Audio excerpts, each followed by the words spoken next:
Introducing the Hanaro stent for the esophagus. For the upper part of esophagus, fully covered, a lasso for repositioning and an asymmetric head for the upper part of the esophagus. A symmetric head is specially designed to be placed near to the upper esophageal sphincter. 12 radiopaque markers provide maximum visibility under fluoroscopy.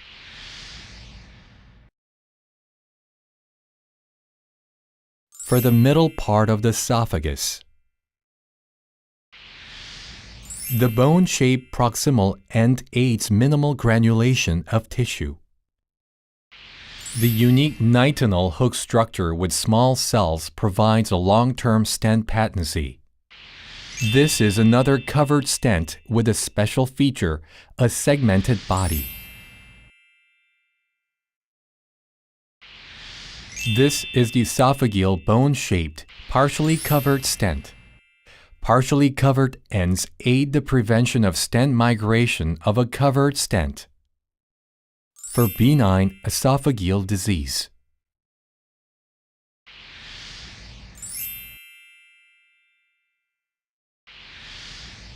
Outer silicone coating blocks the direct contact between mucosa and nitinol wire.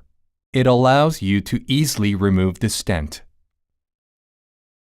For esophageal bariatric surgery complications,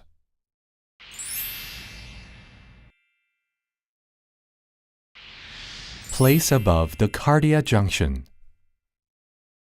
Distal bone shape of duodenum to absorb the peristalsis or to avoid the mucosa to be in contact with the stent.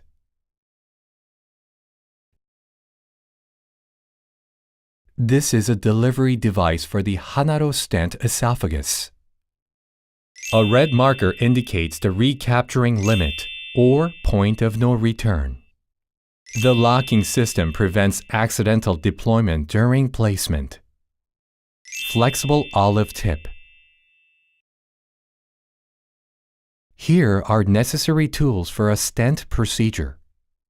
Cannulation catheter, 20 cc injector, contrast medium, saline solution, 0.035-inch guide wire. Here is a short overview of esophageal stenting. Advanced endoscope. Insert guide wire.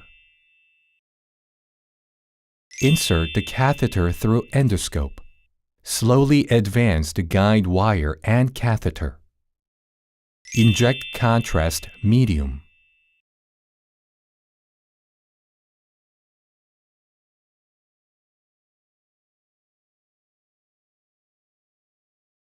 And check the lesion size through fluoroscope.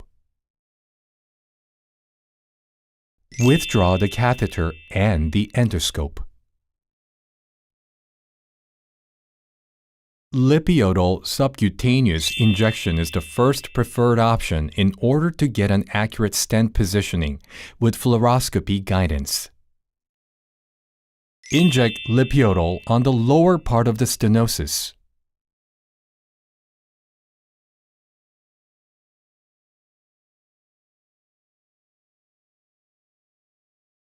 Inject lipiodol on the upper part of the stenosis.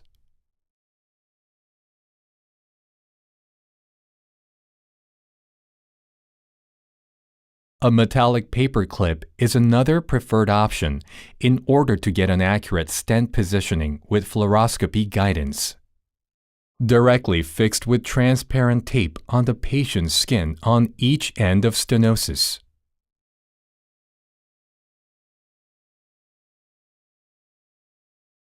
Before introducing the stent, please choose the stent with a length at least 4 centimeters longer than the actual stricture.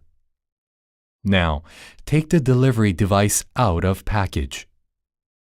Inject saline solution into the hole of delivery device to make sure that inner path of the delivery device is smooth and clear. Advance delivery device along the guide wire. Advance endoscope. Remember that the red marker indicates the point of no return. Check the location of olive tip. Loosen the safety lock by turning it counterclockwise after checking the location of the stent. Hold the inner shaft handle firmly with one hand and then gently pull the outer sheath handle. Before pulling the outer sheath handle beyond red marker, the stent is always resheathable by pulling the outer sheath back. Check the endoscopic view of full deployment and drainage. Here are tips for stent removal. Using a snare. First, close the upper part of the stent by catching and pulling the lasso. Second, pull out the snare inside the working channel. Third, hold firmly the endoscope and the snare together. Move back and pull out the stent. Thank you.